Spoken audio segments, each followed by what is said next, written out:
Alors maintenant, en ce qui consiste à répondre à la deuxième question, c'est-à-dire de quoi l'humanité aurait-elle besoin pour pouvoir vivre en paix et cela est-il possible? Euh, une façon simple de répondre à la question, c'est de se poser la question de qu'est-ce qui génère la guerre. Euh, et très régulièrement, à l'échelle individuelle, ce qui va pousser une personne à rentrer en conflit est très souvent imputable à la peur. En particulier si je devais juste regarder le fonctionnement psychologique et psychosociologique de ce qu'on appelle la culture occidentale, on retrouve sept angoisses principales qui quand moi j'interviens plus particulièrement dans les situations de conflit, donc des situations de facilitation ou de médiation, quand quand il y a déjà du passif accumulé par les membres d'un groupe dans des situations conflictuelles, on retrouve des sentiments d'impuissance, d'infériorité, d'insécurité, d'abandon, de culpabilité, de persécution. On retrouve finalement des sentiments très communs à la culture occidentale et ils ont tous en point commun de s'enraciner dans l'émotion peur. Et effectivement, l'une des sources les principales d'entrée en guerre d'une personne ou d'un groupe de personnes, c'est pour se prémunir ou répondre à une situation de menace ou de risque. Quand on regarde l'histoire humaine, l'archéologie en particulier, on a des exemples de sociétés humaines qui ont assuré pendant plusieurs centaines, voire plus d'un millier d'années pour certaines. Je pense aux sociétés de l'Indus en Mésopotamie, je pense à la société Caral au Pérou, je pense à nombreuses sociétés nomades ou semi-nomades en Afrique. Elles ont pu se prémunir, enfin assurer leur pérennité sans ayant recours au conflit armé ou en tout cas à la guerre. Mais elles ont l'air de présenter certains points communs. D'éviter par exemple d'attacher trop d'importance à la notion de propriété. Je pense en particulier à ces groupements humains nomades ou semi-nomades qui vivaient dans la zone géographique du Sahara.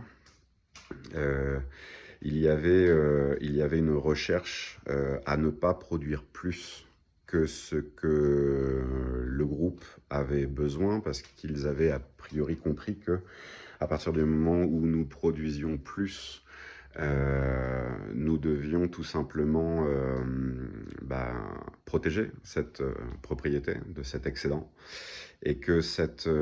accumulation d'excédents générait des situations de pouvoir. Et effectivement, le pouvoir est quelque chose qui a l'air d'avoir été mis en vigilance dans certaines situations historiques de populations pacifiques. Notion de propriété d'abord, notion de pouvoir ensuite, et en particulier au niveau du fonctionnement politique. Là me vient plutôt l'exemple des sociétés nord-américaines avant l'arrivée des Européens au XVIIIe siècle, les échanges avec Condarianc en particulier, si ça intéresse, se moquaient en quelque sorte de la vision de la notion de liberté et de la vision de la notion de hiérarchie proposée par les Européens arrivant sur le territoire à cette époque-là. Ou pour la faire simple, comment pouvez-vous nous parler de liberté alors que quand je regarde évoluer vos membres, ils doivent demander l'autorisation à un chef pour pouvoir aller faire pipi? Donc comment voyez-vous la notion de liberté et de responsabilité dans un contexte de dépendance aussi important? Je pense que, et je crois d'abord, et je pense ensuite que la paix planétaire est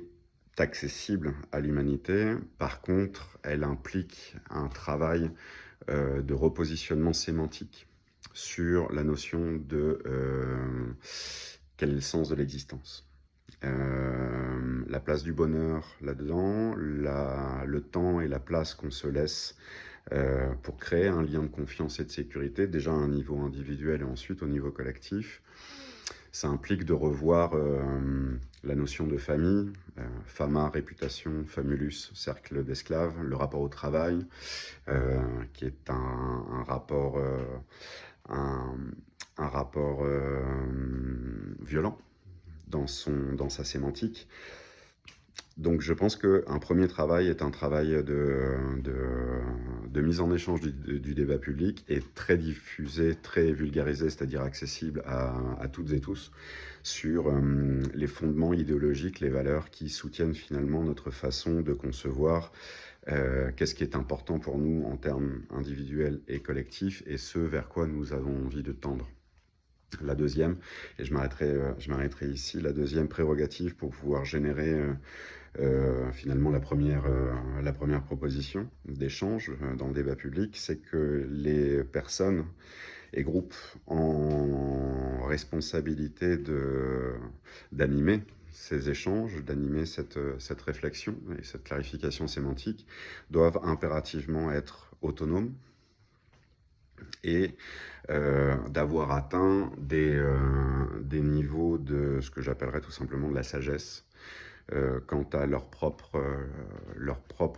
rapport à leur ego, c'est-à-dire à leur pouvoir, à leur propre fonctionnement, j'ai envie de dire une certaine lucidité quant à leur propre fonctionnement, comme une profonde lucidité aussi quant à la nature de l'intention qu'ils mettent dans ce qu'ils veulent, et autonome aussi quant aux attentes, regards, pressions d'éléments extérieurs, et en particulier ce qui fait défaut aujourd'hui des commanditaires de ces actions de facilitation qui souvent ont un parti pris qui vient énormément ralentir ou tout simplement empêcher la mise en place d'un échange de sécurité et de confiance pour pouvoir parler de ces fondamentaux. Donc je pense que la paix est, ou en tout cas l'équilibre, est quelque chose qui est atteignable. Qu'elle implique par contre un gigantesque chantier alternatif, c'est-à-dire en dehors des carcans aujourd'hui utilisés,